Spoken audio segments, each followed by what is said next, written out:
Annika here from Another Messy Crafter. There have been a lot of questions about coloring with Prismacolor pencils on craft, and mainly, well, coloring without use of blending stumps and odorless mineral spirits. So I finally got around now doing a little tutorial about these things. But before I actually get to the business, I wanted to make a little clip just talking about the basics, because you need to know what sort of papers you can use and how to use your pencils and what else you need. You need very little, really. You just need your pencils. Prismas are, I'm not saying the best, but they are probably the easiest to blend because the leads are so soft. But you can also use whatever else wax or oil-based pencils you have in the house, really. Those here are Faber-Castell ones. They're polychromos, kind of a fancy artist brand. I just happen to have not too many, maybe 20 of those. But those are good as well. Those are oil-based now, they're not wax-based, therefore they are not as soft as Prismas, but they give good precision coloring if you need to get into very neat corners, because Prismas are so soft that they tend to smudge or, you know, get all over the cardstock sometimes. There's also all sorts of other brands which do wax or oil-based pencils, and all of them are good. I also like Derwent pencils. I have Inktense ones, which are actually kind of a half watercolor, half regular coloring pencil, but they're very good for blending as well. But for purposes of simplicity, I'm using Prismas because a lot of you do have Prismas already. Just to say that if you don't have Prismas, you can use a lot of other pencils as well, as long as they are oil or wax based, for that technique anyway. So another thing you need, there's basically two more things you need.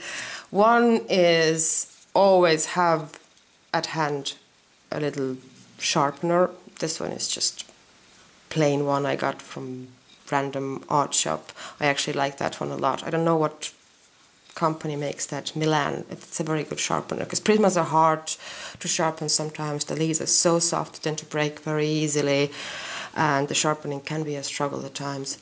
And another thing, it just saves a lot of trips, is a Tupperware tub to just dunk your shavings from sharpening. Next thing we're going to talk about is cardstock, and the main one which has been popular in the blog land is, of course, craft.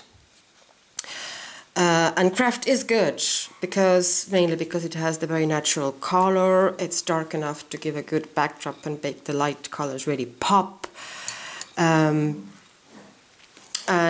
But you are not limited to using craft only. You can also use whatever other cardstock you have at hand, as long as it has some texture and tooth. It can't be too smooth, otherwise the pencil, the soft leads, won't have anything to grip onto, and you just can't do the proper blending. Just keep sliding all over the cardstock. I can show you actually. I have one very, very smooth cardstock here. It's so smooth, it's almost shiny. I don't know if you can see it like that. And it's lovely for Copics. Doesn't basically bleed, you know, very easy to blend. But if you go in there with Prismas, let's see, I'll just give it a go, and then take another random Prisma and try to blend. And you can see how it's kind of a hard to achieve soft blending on that one. You need to apply a lot of pressure, and basically it's not really good for, you know, you can see the little line here. It's very hard to achieve good soft blending on too smooth of a cardstock if you don't use mineral spirits if you just use Prismas. You need to have some texture to the cardstock, and preferably it shouldn't be coated. This one is just one of those, I don't even know, it's a very, very cheap cardstock, but I like the color. Sometimes I color on that one. I'll just show how that one, see, it does, you can see in my coloring it does have a little bit of texture. So if I keep layering, it still has something to grip onto. So if I put something else on top of it, let's see, something darker. See, I can still put something on top of it. And it keeps, so I can layer the colors better. On the other cardstock, I couldn't really layer the colors. It just didn't have a grip. This one is a watercolor card, actually. And that's not a lot of people actually think of using that with Prismas, but it's actually brilliant. It's strong, it's heavy, and it has a brilliant tooth. Just take one dark pencil so you can see it better. It has a good tooth. And same thing, you can put many layers onto it. And you could just keep doing that for a long time before the paper wouldn't take any more layers. Because coloring without the use of any blending solutions is all about layering the colors and pushing them into each other, letting one layer shine through another one. You can see here, I could keep layering and achieve a lot better result, but you know, it's just a quick little demonstration. This one is from a very cheap, sometimes they're in art shops, sometimes at newsagents, those kind of watercolor practice pads. This paper is kind of for watercolor sketching. You know, I wouldn't take too much of a water, but it still has the watercolor texture. And the same thing, you can see, you could color here beautifully, and you would keep taking the pencils for a long time. This one is a watercolor, it's not a watercolor, sorry, it's pastel. It's pastel paper. They come in pads as well, and they have loads of different colors, so you could have from pinks and blues, and who says you can't color on pink, it could give very interesting results. And same thing you can see. But it has very kind of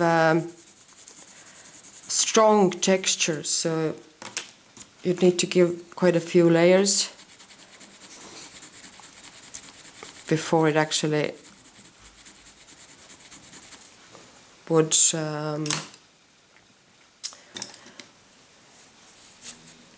stop showing through. But I actually like that paper showing through slightly. It kind of gives interest. And any color cardstock, not your bazzles, because those are coated and too textured, but you know, from your kids' craft box or whatever other cheapish card you can find, black actually makes pencils really pop. If you look at that one, isn't that just gorgeous? You know, white and black, or let's put some creamy color onto it as well. Just blend them together. Put some yellow. Blends beautifully. It has enough tooth to actually hold the pigment of the pencils, but at the same time